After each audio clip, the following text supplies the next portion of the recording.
ang panawagan ng ina na nagbenta ng sariling anak. Sana po makipag-ugnayan na siya, ibabalik naman po yung pera. Sana po makipagtulungan na siya kasi babalik naman po yung pera. Tsaka yung ginastos niya po, ibabalik naman po, ibalik lang po yung anak ko. Bakit nga ba humantong sa pagbibenta ng anak? Nalulong po kasi siya sa sa online sabong. Ayan, may mga pictures po. Ayan, i-next natin.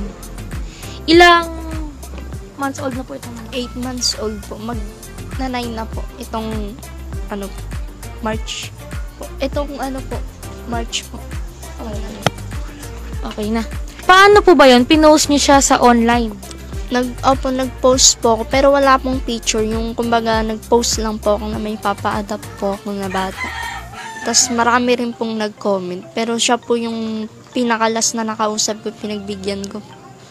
Ano po bang naisipan niyo bakit niyo binebenta yung inyong anak? Stress po, may mga utang po. So, kailangan niyo talaga ng pera? Oh. So, pagbigay niyo doon sa bata, nung hindi niyo nakasama yung bumibili, doon yung naisipan, bigla na, hindi na pala. Opo, binalikan ko, chinat ko rin po siya, kaso binlock niya na po. Ang panawagan naman ng ama ng bata.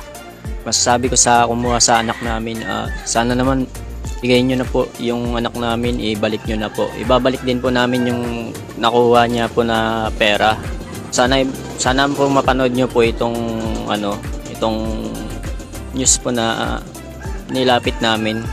Ito po ba ay pinag-usapan yung dalawa na ibenta yung anak? Hindi po. Ako lang din. Hindi ko po alam na bibenta po niya. Nagpaalam po siya sa akin nung 6:30 po. Akin, March 3 po.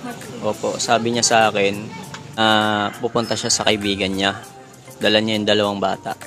Tapos, dala niya rin yung cellphone na ginagamit namin. Nung mga 9:30 po, sabi